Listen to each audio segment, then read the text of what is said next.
Nancy had everything most people dreamed of.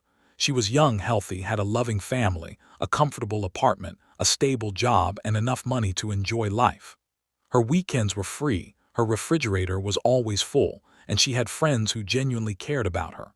Yet every night she went to bed feeling as though something was missing.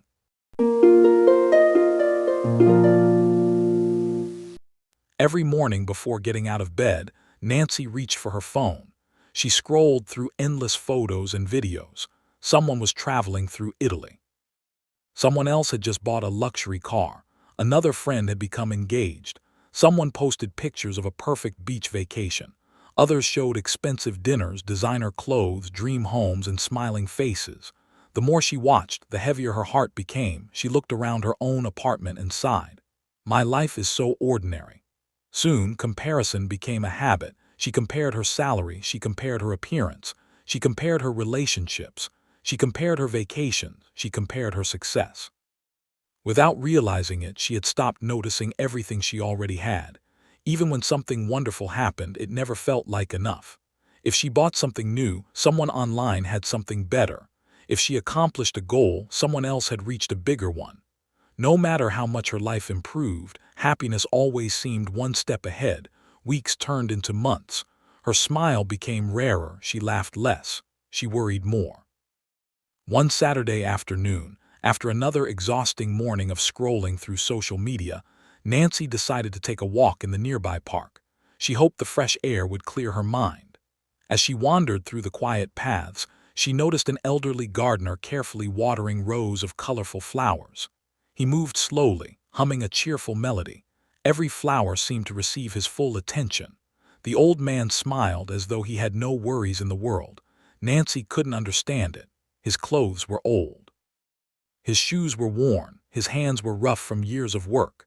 Yet his face radiated peace. Curious, she walked over. "Excuse me," she asked. "Can I ask you something?" The old gardener looked up with warm eyes. "Of course." Nancy hesitated. "Why do you look so happy?" The old man chuckled softly. "That's an unusual question," she nodded.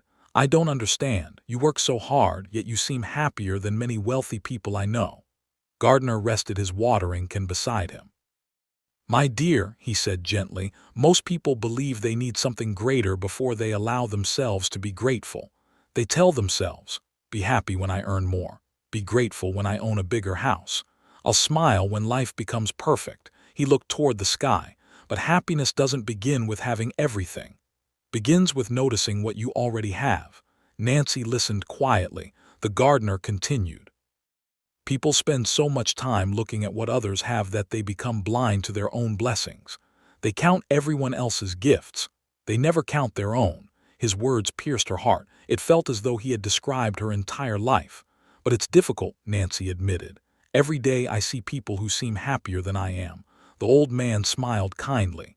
"You aren't seeing their lives. You're seeing their highlights. You compare your ordinary Tuesday with someone else's best 5 seconds." He picked up a single flower. "Tell me," he asked, "if I watered only the weeds and ignored these flowers, what would happen?" "The weeds would grow," Nancy answered, "and the flowers would slowly die." Gardner nodded. "Minds work exactly the same way. What you water grows. If every day you water envy, it grows. If you water complaints, they grow. You water fear, it spreads. If you water gratitude, gratitude grows. If you water kindness, peace grows. If you water hope, begins to bloom." Nancy stood silently. She had spent years watering everything that stole her happiness. Then the gardener reached into a small wooden box beside him. Inside were tiny flower seeds. He scooped a handful into a small cloth sack and placed it in Nancy's hand. "Take these." She looked at him in surprise. "I can't accept this." "Yes, you can. Plant them if you wish. Whether you ever put them into the ground doesn't matter. What matters is that every time you see this little sack, you remember one simple truth." He smiled warmly. "You choose every day which garden inside your heart you water." Nancy thanked him sincerely. She walked home holding the little sack carefully in her pocket. That evening, instead of opening social media, she sat quietly with a notebook. For the first time in years, she wrote down 5 things she was grateful for: a healthy body, a loving mother, a safe home, food on her table, another day of life. The next morning she did it again. Then again. Whenever she caught herself comparing her life to someone else's, she remembered the gardener's words, "What you water grows." Little by little, she stopped measuring her happiness against other people's lives. She spent more time reading than scrolling, more time talking with family than staring at a screen. She took walks without her phone. She noticed birds singing, sunsets glowing across the sky, children laughing, flowers blooming, simple things she had ignored for years. Months passed. Her friends noticed something different. Nancy smiled more. She laughed more easily. She seemed lighter. One afternoon she returned to the same park, carrying the little sack of seeds.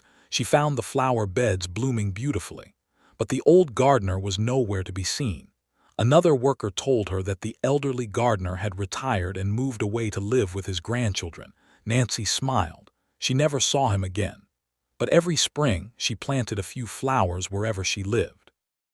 Not because she loved gardening, but because every blooming flower reminded her of the lesson that changed her life forever. Most people aren't unhappy because they have too little. They are unhappy because they spend too much time looking at what they don't have. True happiness doesn't begin when life becomes perfect. It begins the moment you become grateful for the blessings already surrounding you, because whatever you water will always grow. If this story touched your heart, don't forget to like this video, subscribe to the channel, and share in the comments one thing you're grateful for today. Remember, sometimes the smallest seed grows into the most beautiful garden.